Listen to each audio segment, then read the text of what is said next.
السلام عليكم ورحمة الله وبركاته. أخواني، أنا عندي شغالة سريلانكية وعندها يعني يوم أشوفها في صلاتها ما شاء الله تبارك الله، ومعاملتها الأطفال يعني بشكل يمكن مثل الأم، ما أقول زيادة، نقول مثل الأم. صار خلاف بيننا وقلنا خلاص بنسفرها، تقول بنتها تبي تتزوج أو شيء. مشكينا في الأغراض، قلنا أخذت زوجتي أغراضها وفتشتها وحصلت أول شيء في الحنة، حصلت لفات وما ندري وش هذه.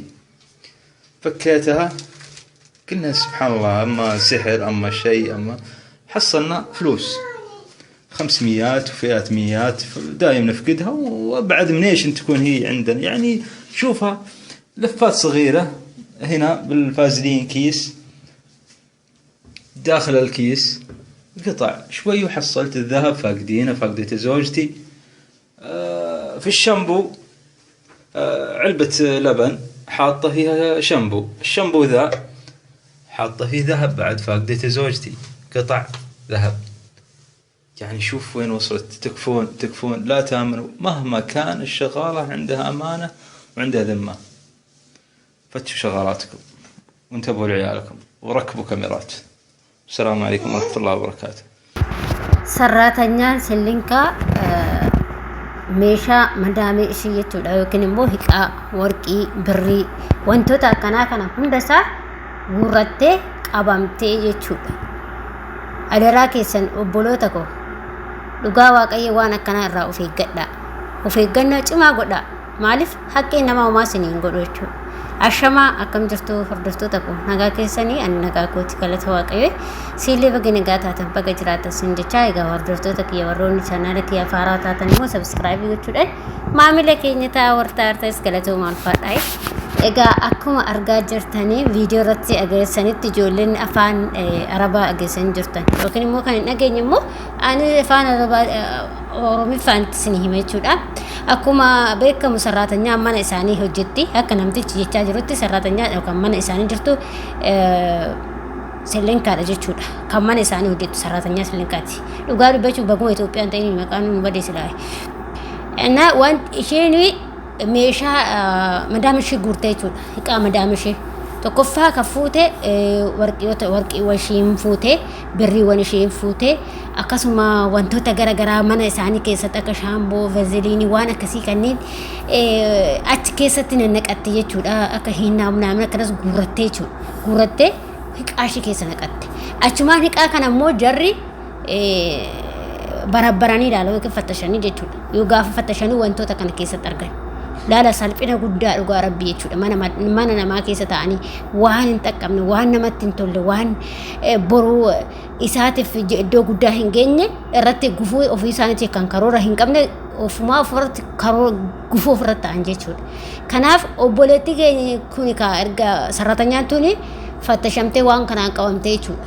Erga qabamtee immoo viidiyochi isaan dheerataa irraa hin murre, viidiyochi mucayyoon kun qabamtee hidhaatti darbamtee jechuudha. Hidhaatti darbamtee amma gara biyyaa akka galtu eeyyamamee jira jechuudha. Laala dhaggeeffadhaa. Wanna kana salphattee jechuudha. Osoo ishiin hojii kaashiisiitii hojiidha baateef, kaayyoo baateef, karoora baateef hin gahin hannaan qabamtee gara biyyaatti darbamte jechuudha. Kana irraa immoo waa hin barattu jedheeti yaada. Adaraa keessan obboloota koo, dhugaa waaqas hin jedhu obboloota koo, adaraa keessan waa akkanaa kuma rakkattanis hooma cinqamtanis hooma waan fe'eeyyuu ta'e wanna isaanii citaa cabaa hin fuudhin. Doolchen tokko karra kee dura yookiin immoo kilaasii kee jiraate taanan doolchen tokko wanni ishii yookiin immoo aartii isaa ta'u, warqii isaa ta'u, waan barbaade haa ta'u iyyuu lafatti yoo agarte maatii isaanii kenni, isaanumatti kenni. Akkas taanaan maatii sullee si amanaa waan gaarii sitti hima. Inna kanaaf adaraa keessanii of eeggannoo godhaa. Gisee mana namaa keessa hojjetan waan akkanaa waan akkas likiskisa kana irraa of eeggadhaa sin jechuuf viidiyoo kana barnoota irraa hin argattu jedhee fide jechuudha. Kanaaf mucayyoon kun amma jireenya ishee irratti dhiibbaa guddaa fidamtee jibbamtee hattuu taatee gara biyyaa galtee jechuudha. Agartee gara jibbaman jechuudha. Gaafa ati gaarii hojjette gaarummaa keetiin simatamta gaafa immoo waan badaa hojjette badummaa keetiin gaafatamta jechuudha. Kanaaf mana namaatitti immoo gajjedhanii mataa qaqqabatanii bulan malee akka biyya keenyaa sanii mate jechuudha. Kanaaf adaraa keessa namni keessattuu ijoollee mana madamii hojjetan of qoxxobaa warri yookiin waa fuudhullee ijoolleen waa harki babbarate kun hin taa'u beektanii harki barate waan godhedhani. Kanaaf harka barate san ofii sirreeffadha. Waan fedhiyyuu man ta'u isiif fattashuudhaaf waa lafa gochuu danda'u. Garuu isin yoo argitanii yookiin fuudhinaa yoo argitan immoo fuudhatee itti kennaa. Ijoollee isaaniittis haa ta'u madamteettis haa ta'u waan barbaadetti kennaa. Maa birri takkan taane maa dolchee takkan taane haqa isaaniitu maa aarteen taane isheen warqis ta'an jedhanii aartee isaa gochuu danda'u. Fudhatti moo fudhattuudhaan gaafa immoo iqaa keebatti fattashanii santu keessatti argama jechuudha. Kanaaf adaraa keessan ofii gadhaa waaqayyo isin haa eegu isin jechuu jaaladha. Kanaaf ani gara kootiin dhugaa rabbii hedduu takka nagaddisiise baguma Itoophiyaa keenya ta'in maqaan nu bade jedhe yeroo baay'ee Filipiinotaa fi Indoneesiyaa wantoota akkasii kana itti baay'ata yeroo baay'ee jechuudha. Yeroo baay'ee kan baay'atu jara kanneen jechuudha beektanii. Jara kanneentu baay'ata jechuudha yeroo baay'ee. Galata isaa garuu Itoophiyaan keenya baay'inaallee hin jirtu kan harkaan deemtu. Kanumti deemtullee akka hin deemne dhaamsa kana isinii dabarsa jechuudha. Adaraa keessan dhugaa waaqa keessattuu ijoollee haaraa dhuftan of eeggadhaa. Wanni isaanii haqa isaanii fuudhina baqa. Beekatiif si'ala gochuu danda'u isaan kaameeraas ilaaluu si'ala godhuu ati hin jiru jennaan niqaan kee fattashamuu isaan oolu jechuudha. Waan baay'eetu jira. Viidiyoonni akkanaa kun baay'eedha jechuudha. Ijoolleen keessattuu Filipiinii, Indoneesiyaa, silinkaa namni kun wanni isaan hin beekne jiru maajikii isaan hojjetan namarratti hin jiru jechuudha. Beektanii biyya arbaa kana keessatti maajikii madaamoota irratti kan hojjetan baay'eetu jira jechuudha. Kanaaf irraa ofii gadhaa. Dhugaa rabbi isin irratti illee hojjetti ijoolleen Filipiinonni kun akkuma mucayyoon takka amma nu arrabsaa jirtu ijoolleen Itoophiyaa akkas jettee nu arrabsanii viidiyoo ishee saniif fida nu arrabsan jechuudha. Akkasuma jechuudha. Adaraa keessan ofii gadhaa. Akkasumatti maqaan keenya nama bada jechuudha. Kanaaf isaanillee ofirraa eeggadhaa. Yeroo ijoolleen nama lamaan hojjettanii fakkeenya ijoolleen nama lamaan hojjettan baay'eetu jira. Mana tokko jecha ijoollee lamaan saratanyaa lama sadiin kan hojjetan isin jiru. Yeroo san of eeggannoo godhaa. Waa hiqaa keessanis waan ta'e keessattuu saba biraatiin taanaan walitti mannoon jedhina jechuudha. Maaliif Filipiiniin tun dhugaa rabbi badduudha jechuudha. Filipiiniin kun keessattuu badduudha jechuudha. Lubbuu namaayyuu galaafatti. Waan ta'e irratti hojjette jechuudha. Kanaaf adaraa keessan irraa ofii gadhaa irraa of tissaasanii jechuu barbaada. Kun dhaamsa kooti adaraa keessan ijoolleen haaraa dhuftan keessattuu sirriitti waan kan irraa fixxuba. Haqqii namaa dafqata kan barbaadin haqquma kee waaqayyo siyaa kama hojjetu kana waaqayyo birkinnaa keessa siyaa buusu isumarratti tsalooti godhadhu karannaa kee godhadhu du'aa kee godhadhu kuma amantaa keessaniitiin jechuudha. Kana gorsa ijoollee shamarran akka koo mana madaamii keessa jirtani.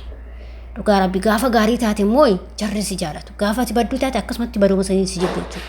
Wanta akkasirratti agarraa nama dhibbatti bilbilaa walitti guyyaa guutuu kana. Madaamiin ta'e wanta akka waan ati balleessite wanta akkasirratti agarte nama dhibbatti bilbilaa walitti. Isuma bilbilaa walitti guyyaa guutuu waan biraan hojjettu. Akkas gaafa immoo ati gaarummaa hojjette yookiin waan isaanii gaarii hojjette akkasumatti guyyaa isaa bilbilaa walitti sarratanyaan akkana sarratanyaan gaariidha sarratanyaan nama akkanaati sarratanyaan waa hundumaa fuutuu waan akkas gooti jette. Gaafa ati fuutu sarratanyaan hattuudha siin jette. Kanaaf of eeggannoo godhaa. Asirratti of eeggadhaa iddoo kanatti ijoolleen waan tokko harkaa fuudhuu bartanii jechuudha. Yookiin immoo namni tokko waa fudhachuu hin danda'a akka biyya keenyaa sadsiitanii biyya keenyatti fudhatanillee agarsuun wanti hin jiru. Garuu biyya ormaa kana keessatti kaameeraa si argaa beekatiif si fattashuudhaaf waan ta'eef of eeggannoo godhaa waaqayyo sinaa eegu sin jedha hordoftoota kiyya. Kuni dhaamsa kiyya ijoollee shamarran akka koo mana madaamii keessa hojjettanii fi waaqayyo sinaa eegu of eeggadhaa sin jedha. Akkasuma warroonni chaanala kee afaaraa taatan subscribe gochuudhaan maamila keenya ta'aa. Warri taatan immoo galatoomaa ulfaadhaa isin jedha. Akkasuma yaadaa fi qeeqoo qabaattan immoo komentii irratti gaafachuu hin dagatinaa. Isinin jedha isinin jaalladhaa isinin kabajaa nagaa ta'aa fayyaa ta'aa waaqayyo isin eebbisu isinin jedha. Galatoomaa ulfaadhaa.